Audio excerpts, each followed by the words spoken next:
So I'm here for Lisa and Hollywood, and Alicia is Sally's daughter. And Sally, I think it's kind of questionable whose horse this is, but I know that when your mom talked about sending him away, that there was some apprehension. Tell us what your worries were, what your concerns were, because we were just kind of in jest joking about it a second ago, right? But like that's a serious concern. Is like if you're sending your horse off to a trainer, you want to make sure that that horse is well taken care of, that it's actually being ridden, that it's not being cowboyed and jerked and yanked around. And so just tell us a little bit about like what your concerns were and kind of what that was. Concerns are always going to be, first off and foremost, kind, calm, and consistent. Are you doing the same thing in front of everyone that you're doing behind the scenes? Next concern for me is always going to be nutrition. How is my horse?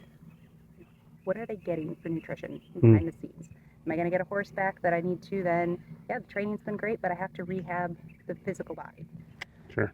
Who are you? How do you function? How do you, day to day? How do you deal with people? How do you deal with horses of all temperaments? All of those things are very important.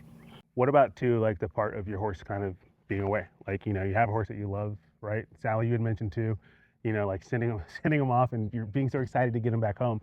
What do you say to that? Like, because when you send a horse off for training, like they're not going to be in your back pasture every morning. Like when you wake up, they're not with you. Yeah. That part is really tough. You have different things that you want to do with them, different plans, especially he's been all the way across the country. It's not like we can just stop in and check on him, see how he's doing, anything like that. So you guys have been great with sending video, lots of photos. That's Susan, not me. But yeah.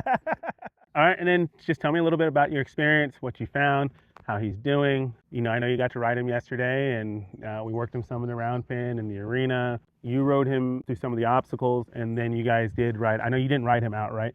But you rode out with him on another horse. His consistency and temperament, and just his gentleness, spatial awareness, he has just settled. And he still has all of his same quirks and personality, but with a gentleness. So it's been really nice to watch him. It's almost like he's just come into himself in a really nice way. Awesome.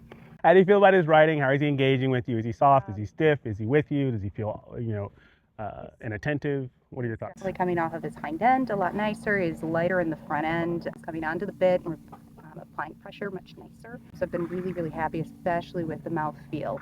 Good. Just being able to keep the hands gentle at the same time. I'm really happy with how he's coming off of his hind end and how he's coming in through his transitions. I'm looking forward to see how he continues to develop in his downward transitions and just getting him nice and soft and gentle there. But he's doing a really nice job. You can tell that you've done some really good work with him. He's always had great lateral movement, but he's always been a little sticky in his right lead. So seeing him flex into that, he's doing a lot better. So that's been really nice. So I can tell that you've been working on his tough points. Awesome. How's that for compliment? Great. Thank you. Any last words? Is there anything that you would tell someone who's thinking about sending a horse down for training? What would you say? I think anytime you send a horse to a trainer, if you send a horse to a competent trainer as yourself, you need to be very, very clear on what your expectations are. Trainers are not mind readers.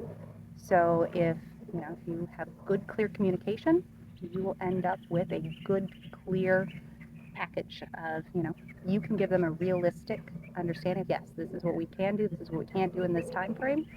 But people need to be very clear with what they need from you. And I think if they are able to do that, they'll get a great result. Awesome. Thank you very much.